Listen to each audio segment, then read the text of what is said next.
Gênesis, no capítulo 7, no versículo 1. Disse o Senhor a Noé: entra na arca, tu e toda a tua casa, porque reconheço que tens sido justo diante de mim no meio desta geração. No livro de Gênesis, no capítulo 19, no versículo 15. Levanta-te, toma a tua mulher e filhas, para que não pereça aqui. No livro de Lucas, no capítulo 21, no versículo 20. Quando vê Jerusalém cercada, quem estiver na Judéia, fujam para os montes. Esses três textos que lemos, o primeiro referente ao grande dilúvio. Deus falou: Noé, entra na arca. O segundo texto sobre Sodoma e Gomorra. O anjo fala para Ló: toma tua mulher e tuas filhas e saia para que não pereça aqui. E o terceiro texto de Lucas 21, 20. Jesus falou para os discípulos: quando vocês virem Jerusalém cercada, fujam. Amigos, esses três textos foram no contexto de juízo. Deus avisou seu povo para que eles não fossem atingidos pelos juízos. Para os nossos dias, a mensagem é: Jesus Cristo está voltando. Prepare-se, aqueles que ouvirem essa mensagem. Aqueles que atenderem essa mensagem que Deus está falando e se prepararem, serão salvos. Estamos em um mundo cada vez mais iníquo, um mundo cada vez mais ímpio, e as aflições que estão surgindo, elas irão se intensificar, não pararão até que Cristo volte. Coisas que nunca imaginemos que aconteceria, irão acontecer. Se você é católico ou você é evangélico, você, mesmo que não frequente nenhuma igreja, mas você crê em Deus, entenda uma coisa: existem dois grupos conforme a Bíblia. Um grupo tem a casa edificada na rocha e o outro grupo tem a casa edificada na areia. Nós estamos em um mundo com a casa na areia. Há pouco tempo atrás, o mundo falava de paz e segurança. Era um mundo seguro, era um mundo de paz. Mas de repente, a tempestade veio. A tempestade soprou. Um pequeno vírus se espalha pelo planeta. As pessoas estão observando que tudo aquilo que eles davam segurança, a tempestade está levando. Pessoas estão perdendo empregos. As pessoas estão olhando para os seus bens e estão vendo que não vale nada. Aqueles que viviam no luxo estão percebendo que não significa nada. Títulos acadêmicos estão se reduzindo a pó. A sensualidade tão difundida pela mídia se reduziu também a nada. A arrogância, o orgulho, tudo que valia para o mundo está perdendo valor. Mas e a igreja? A igreja, há pouco tempo, falava de paz, segurança e ainda falava de prosperidade. Mas você vê agora, assim como os ventos sopraram sobre o mundo, os ventos também sopraram sobre a igreja. E a pergunta: onde está o comodismo? Onde estão os pastores estrelas? Onde estão os shows gospels? Onde ficaram as disputas internas? Onde está agora o desejo de supremacia que reinava em muitas igrejas? Onde está o status dos líderes religiosos? Onde estão aqueles que eram donos das igrejas? Amigos, a igreja de Deus, ela não tem placa, é uma igreja invisível, mas há muito tempo essa igreja ela deixou de seguir a Bíblia para seguir palavras de homens.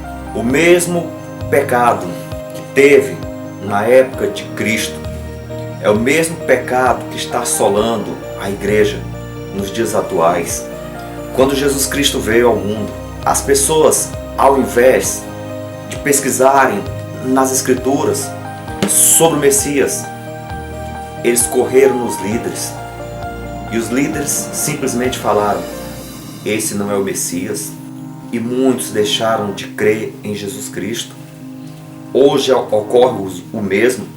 As pessoas, ao invés de analisar, de estudar as profecias, de seguir aquilo que disse o Senhor, estão seguindo líderes cegos, levando pessoas para o abismo. Estamos diante de uma igreja que foi preparada não para viver o Evangelho, mas para assistir a cultos. As pessoas estão preparadas para isso, para assistirem cultos, não para viver o Evangelho.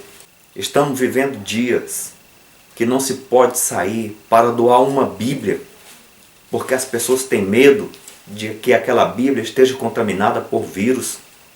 Não se pode entregar um livro, não se pode pregar em uma praça, não se pode pregar em local algum, porque as pessoas estão com medo do vírus. Uma profecia diz: aqueles que não pregaram em tempo de paz irão pregar o Evangelho em grande angústia. Essa angústia que se iniciou, essa angústia que está deixando as pessoas perplexas e com medo, é apenas o início. A Bíblia fala sobre isso. Coisas piores virão. E eu faço uma pergunta: se essa crise durar 2 anos, o que vai acontecer com a igreja? Ela simplesmente vai se desfazer? Não estou falando do corpo de Cristo, estou falando da instituição. Se durar 2 anos, não vai ter entradas. E se não tem entradas, não tem como pagar pastores, não tem como manter a estrutura institucional, eclesiástica. Ela vai ser varrida. E eu quero que você entenda: a igreja de Deus começou com pessoas simples. A igreja de Deus começou com os apóstolos, homens simples, homens iletrados.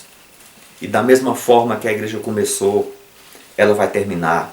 A igreja não vai terminar com essa carga pesada chamada instituição, que muitos estão priorizando preservar a instituição. E por causa disso, o Evangelho deixou de ser pregado, para não incomodar o mundo, mas para acomodar-se com o mundo. E esse tem sido o grande mal. A pergunta é: como pregar o Evangelho agora? Eu espero que essa crise passe, e com certeza vai passar. Mas entenda, é apenas um pequeno vento que soprou para que a igreja de Deus desperte. Deus tem uma missão para você. Não é por acaso que você está nesse mundo, que você veio justamente nessa época. Você veio com um propósito. É hora de você entender. Você precisa ser um instrumento de Deus. Deus está conclamando o seu povo com esses ventos que estão soprando, para que se desperte, para que você perca o apego com tudo aquilo que esse mundo valoriza, para que você perca o apego com títulos, com a sensualidade, com o orgulho, com a arrogância, com o comodismo, com o estrelismo, com os shows, e você volte para os braços de Deus, suplicando o Espírito Santo para que você saia como o apóstolo Paulo saiu, para que você saia como Estevão saiu, para que você saia como os primeiros discípulos saíram, arriscando a vida, mas cumprindo aquilo que estava proposto para eles, que era salvar as ovelhas de Deus que estão aí nas garras de Satanás. Amigos, aquela igreja, desempregos estão se dissolvendo, onde empresas estão se diluindo e pessoas morrendo, pessoas em pânico, pessoas com medo. Se você acha que isso é grave, volte a um tempo atrás, na época de Cristo, na época de Moisés, era a época escravista. A maior parte da população era formada por escravos. Você não tem ideia do que é ser um escravo. Logo depois do escravismo veio o período medieval, onde a igreja dominava, a monarquia absolutista. Os plebeus, que era o povo, viviam numa grande miséria, assolado por doenças, por fome, por problemas. Então, de fato, eu concordo com aquele professor meu. E se você acha que estamos vivendo em uma crise, olhe para trás, olhe para o passado. Na época do exílio babilônico, Jerusalém foi cercada, mulheres cozinharam os seus próprios filhos. Foi algo terrível. Milhares morreram de fome e de peste. Depois de Cristo, no ano 70, novamente Jerusalém foi cercada e a tragédia foi enorme. Você não sabe a angústia que aquelas pessoas viveram. Também a peste negra, no ano de 1346 a 1353, 75 a 200 milhões de pessoas foram mortos. A gripe espanhola de 1918, 17 a 50 milhões de pessoas morreram. A Primeira Guerra Mundial de 1914 a 1918, 17 milhões de vítimas fatais. A Segunda Guerra, que terminou em 1945, estima-se que 70 a 80 milhões de pessoas morreram. O que falar do nazismo? Cerca de 10 milhões de judeus foram mortos, 5 milhões apenas no campo de concentração, vivendo as mais terríveis atrocidades. Foram cruelmente destruídos. Uma das cenas tristes, enchia o caminhão de mulheres e crianças e depois colocava ali uma mangueira acoplada ao cano de descarga e colocava aquele gás carbônico entrando naquele caminhão, e os judeus morriam, aquelas crianças, aquelas mulheres morriam asfixiados. Morria por dia milhares de judeus de fome. Então, isso não é nada em comparação com o que passou. Isso não é nada em comparação com a angústia das angústias que está por vir, como está predito na Bíblia. Jesus falou estas coisas. Que coisas? Guerra, rumores de guerra, fome, terremoto, epidemias. Seria apenas o princípio de dores. A mensagem de Deus é essa: não cessarão até que Cristo volte. Você pode estar pensando, é uma mensagem dura, mas entenda, é uma mensagem única da Bíblia. Aquela mensagem de paz e segurança, você está percebendo que não é. Aquela mensagem de prosperidade, você está percebendo que não dá em nada. O lugar que Deus preparou para você, onde você vai ter total paz, total segurança, total prosperidade, é no céu. E entenda, o céu não é aqui. Mas em meio a isso, Deus não quer que você se desespere. Ele não quer que você tenha medo.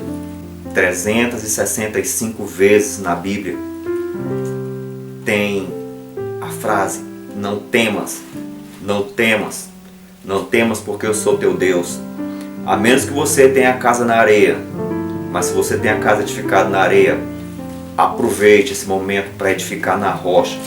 Não é hora de você temer, é hora de você despertar. Essa crise que estamos vivendo é leve em comparação com o porvir. Lucas 21:31 diz: assim também, quando virdes acontecerem estas coisas, sabei que está próximo o reino de Deus.